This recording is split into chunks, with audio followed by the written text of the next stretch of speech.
gente, tudo bem? Me chamo Thiago Angelino, sou professor de Geografia e Estudos Amazônicos do Colégio NEP e hoje a gente está aqui para mais uma aula de Geografia do 7º ano, ok? A gente vai começar agora um novo assunto do 4º bimestre, do último bimestre do ano, né?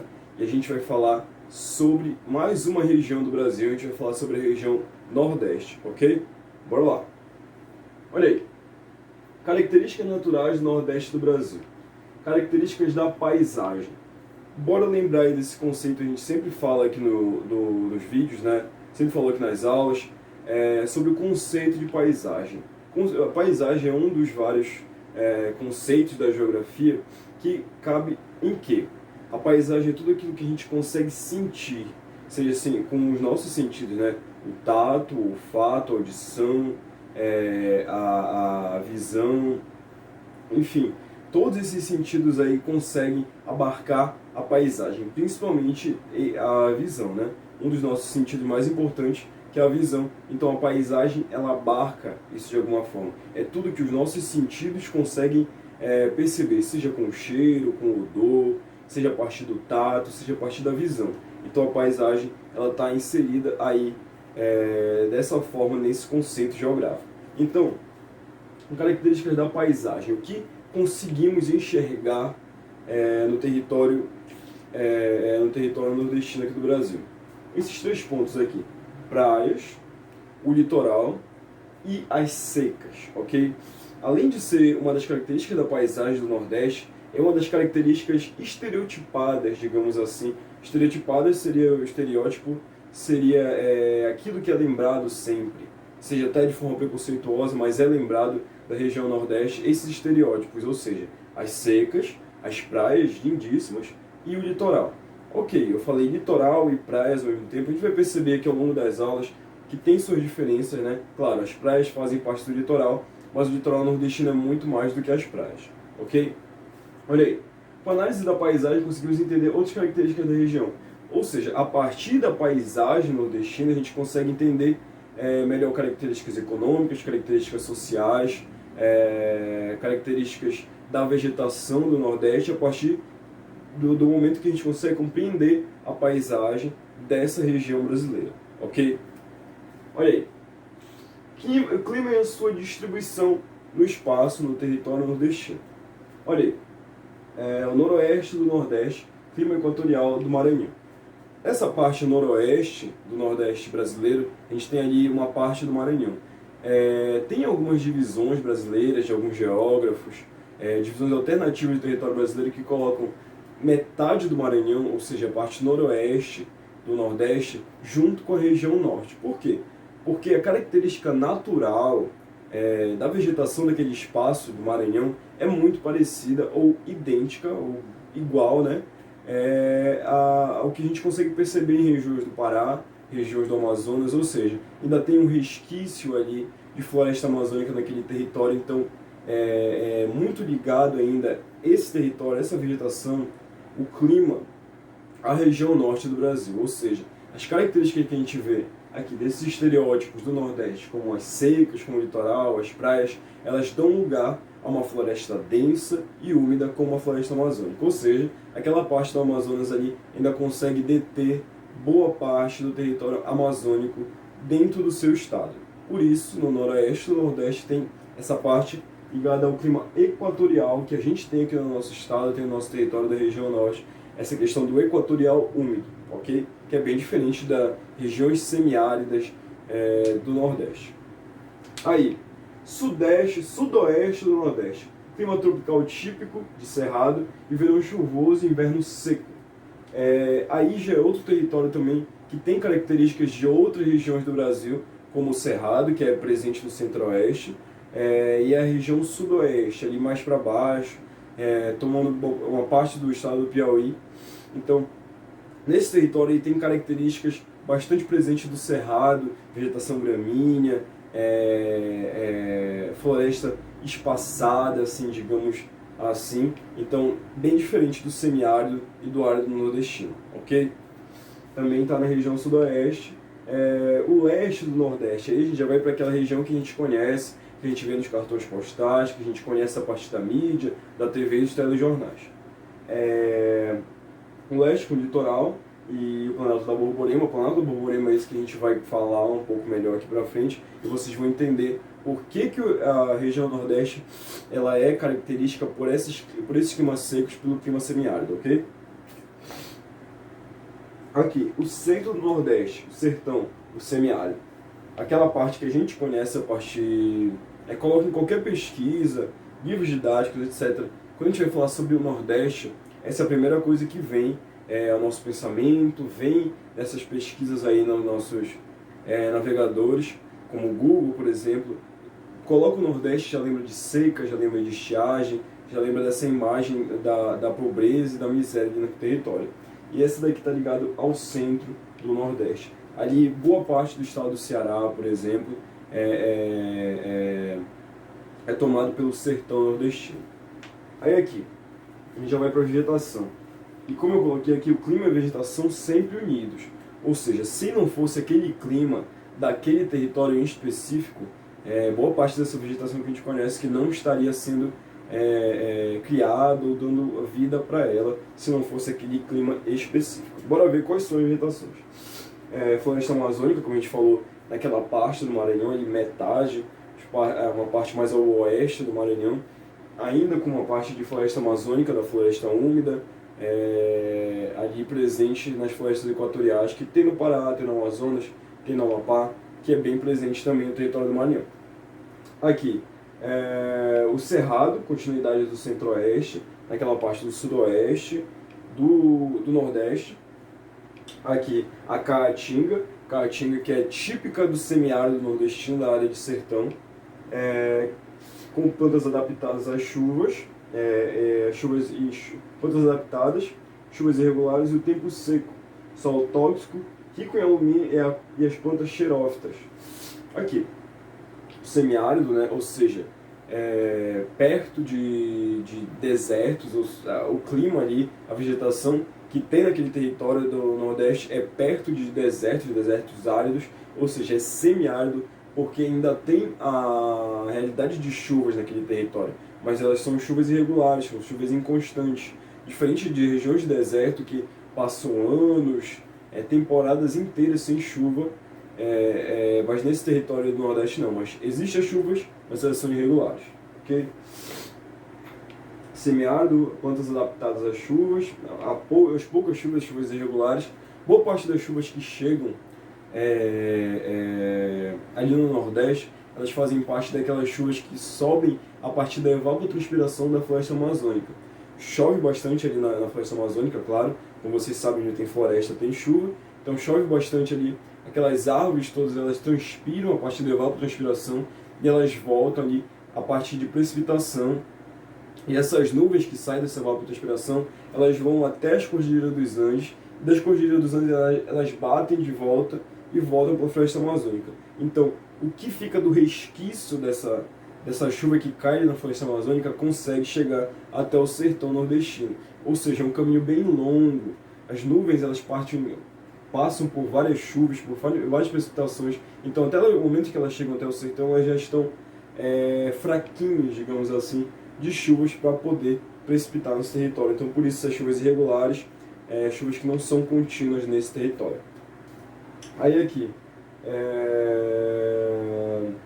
tempo seco, solo tóxico, né, porque o solo é muito árido pela falta de água no território, então ele se torna um solo tóxico, rico em alumínio naquele território ali, então fica muito difícil de continuar a agricultura, tanto pela falta de água, quanto pelo solo ser muito perene, para ter uma agricultura ali decente para as pessoas que moram naquela região.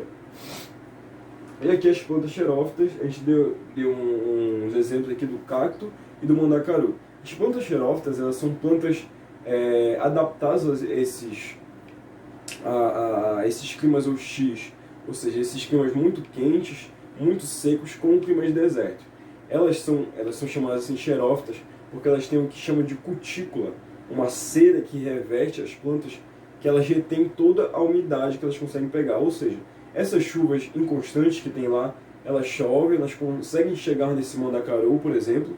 Aí esse mandacaru, a partir dessa cera, dessa cutícula que tem nele, ele evita, ou seja, ele retarda um pouco a evapotranspiração e fazendo assim que aquela água que ele reteve a partir das chuvas fique mais tempo com eles, a partir dessa cutícula, dessa cera, dessas plantas que foram adaptadas a esse clima seco, que ficam retendo ali o líquido nelas para poder assim sobreviver. Aqui, essas são as plantas xerófitas, que são naturais desses climas hostis, ok? Aí aqui a gente vai para as sub-regiões do Nordeste. Olha aí, a zona da mata, o litoral. Coloquei cana-de-açúcar, a gente já vai explicar o porquê da cana-de-açúcar. Mas essa zona da mata aí é exatamente por causa da Mata Atlântica. Se a gente for lembrar, né, for ver no mapa do Brasil aí, a região da Mata Atlântica é uma região característica ali das regiões sudoeste do Brasil. É quase que extinta já por causa da grande degradação e desmatamento daquela região, mas ainda existe um pouquinho da zona da floresta da Mata Atlântica ali naquela região do sudeste brasileiro. Então, essa Mata Atlântica ela vai subindo pelo litoral brasileiro até chegar no Nordeste. Então, uma parte dessa Mata Atlântica ainda resiste ali no Nordeste, desde a época da colonização, enfim, e tem essa aí que é a zona da mata, ok? Que ela faz parte do litoral, ela fica bem perto do litoral nordestino, e por causa disso ela sempre foi muito fértil quanto à questão da agricultura. A gente vai falar um pouco mais pra frente sobre isso. Aqui o Agreste, uma zona de transição da zona da mata para o semiárido, ali naquela região que está entre o litoral, a Mata Atlântica, a zona da mata, e tem essa área de transição aí para chegar no semiárido, não é direto da zona da mata para o semiárido nordestino, não. Tem essa região aí que é o híbrido entre os dois, entre o sertão e a Mata Atlântica, que é o Agreste nordestino, ok? E aqui tem o meio norte, que fica ali um pouco depois do Maranhão, que é esse híbrido também entre o Nordeste e o Norte, antes de chegar no sertão nordestino, que ali está presente a Mata dos Cocais, que é muito importante também para a questão da extração do coco do babaçu, que é aqui no Brasil, dos cocais, o coco de babaçu, as castanhas, a extração deles é muito importante, principalmente para a subsistência de muitas famílias que residem no Nordeste, naquela região do meio norte, na região da Mata dos Cocais, ok? Eles tiram um coco do babaçu, a extração deles, e a partir disso eles conseguem fazer óleo, eles vendem para empresas de cosméticos, enfim, essa daí é uma região muito importante para o Brasil e para as famílias que moram nessa região.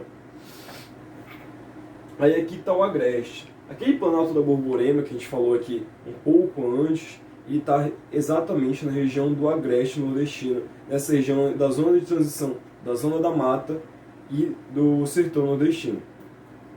Aqui o Planalto da Borborema, ele é um escudo cristalino, a gente já falou sobre isso em algumas aulas. O escudo cristalino é uma região de rocha muito forte, é um escudo de fato mesmo, que sofreu pouco com ações erosivas e ações também das placas tectônicas. Então ele sempre se manteve, se mantém há muito tempo imóvel ali, tornando-se assim um escudo cristalino de fato. Resistente ao processo erosivo, como eu disse, não teve ação das placas tectônicas e também não teve ação de erosão. Teve ação, mas ele sempre se manteve ali muito resistente a esse processo erosivo. De alta elevação, ou seja, esse planalto, se a gente for lembrar, não é uma montanha, mas sim uma região de alta elevação com o topo, o cume dessa montanha muito plano, como se fosse de fato uma região baixa, mas só que em cima de uma montanha. É um planalto assim. Aí tem alta elevação, sendo o ponto de divisão que impede os ventos alísios da massa equatorial atlântica de chegar à região do sertão. Ou seja, por ser muito alta essa região do Planalto do Borborema, ele impede que os ventos ali do Mar Atlântico cheguem até a região do sertão. Ou seja, todo o vento que chega do Atlântico ali, ele dá de conta com o Planalto do Borborema, que é uma área de grande elevação, e sobe essa montanha. E a partir disso, aqui ó, as chuvas sobem o Planalto e acabam precipitando, ou seja, elas sobem aquelas montanhas ali do Planalto do Borborema, e quando chegam lá, por causa da alta pressão daquele território que tem alta elevação, elas acabam precipitando, causando assim as chuvas orográficas, que são as chuvas de montanha, chuvas de relevo que a gente chama, que são esses ventos alísios, essa massa equatorial atlântica, chegando ali no Planalto do Borborema, então por causa da alta pressão, aí vai lá, chove, fazendo essa chuva de relevo, ok? Por causa da baixa pressão, causando as chuvas orográficas, chuva de relevo, causando assim grandes fertilidades na zona da mata. Ou seja, toda chuva, essa chuva orográfica que acontece ali no Planalto, ela chove lá em cima do Parque do Borborema e vai escorrendo, vai descendo até a região da zona da mata, fazendo assim uma região que já é muito fértil e próspera quanto à questão da agricultura e questão da vegetação, ficar mais ainda, ficar cada vez mais úmida e enriquecida nesse território aí, por causa dessa chuva orográfica que vai descendo e vai caindo bem na área da zona da mata. E a região do sertão, ela sofre mais ainda porque essa chuva e os ventos alísios que vêm do Atlântico não conseguem chegar no seu território, deixando assim cada vez mais seco, cada vez mais árido, ok? E aqui, e também por causa da zona da mata, por causa dessa questão das chuvas orográficas, a agricultura sempre foi muito presente. E uma da agricultura que mais deu certo foi a agricultura de cana-de-açúcar. E se a gente for lembrar, historicamente falando aí, o território do Nordeste ele foi um dos primeiros a fazer parte da extração da cana-de-açúcar que foi o norte da colonização portuguesa aqui no Brasil por um tempo, depois o café, o pau-brasil. Então, muito desse sucesso da cana-de-açúcar se dá exatamente porque a agricultura ela se fez presente nesse território da Zona da Mata, aí, podendo assim a cana-de-açúcar ser exportada para o exterior, ok? Aqui o sertão, né, a gente já vai para outra região, precário em relação à água. Claro, como eu falei, é semiárido, não é árido. Tem regiões ainda que tem chuva, chuvas irregulares, tem regiões também que tem rios. Aqui os rios são intermitentes, ou seja, eles são temporários. Eles têm períodos onde eles ficam cheios, normais, saudáveis, com peixe, leito de rio cheio, mas aí chega um período de seca, eles secam completamente. Então por isso eles são chamados de intermitentes, são temporários. Não ficam ali como, por exemplo, a bacia do rio Amazonas, que fica ali perpetuamente. Não. São uma região de rios intermitentes. Aí aqui, a maior bacia intermitente do mundo, que fica no Nordeste, ou seja, a maior bacia de rios temporários do mundo fica no Nordeste, na região do sertão nordestino. E tem a questão aqui que é uma questão mais de política, mais de historicamente falando, que é a questão da transposição do Rio São Francisco. O Rio São Francisco é um dos poucos rios que não são intermitentes ali na região do Nordeste brasileiro, que ele permanece sempre muito cheio. Então, a ideia para acabar com a falta de água, com a seca no território nordestino, região do sertão, é a transposição, ou seja, levar parte desse rio, do Rio São Francisco, para o território ali do sertão, para assim poder irrigar a plantação de pessoas, para trazer água desse rio para a subsistência, para a utilização, seja nos afazeres domésticos, seja para a utilização das pessoas mesmo para beber, fazer seus banhos, enfim. Tudo isso daí parte da transposição do Rio São Francisco nesse território. É uma obra que demora, que está demorando há muito tempo essa transposição, mas porque ela realmente não é uma obra fácil. Além de fazer todo esse caminho do rio, também tem que transpor o rio e também tem que ter um cuidado para essa transposição não ser exagerada e não causar futuramente impactos ambientais e possivelmente também a seca do Rio São Francisco. Ok? Espero que vocês tenham compreendido essa aula. A gente vai continuar falando do Nordeste nas próximas aulas. Espero que tenha sido bem claro, que vocês possam ter compreendido e possam copiar também e tenham um ótimo momento de estudo agora. Ok? Bom dia.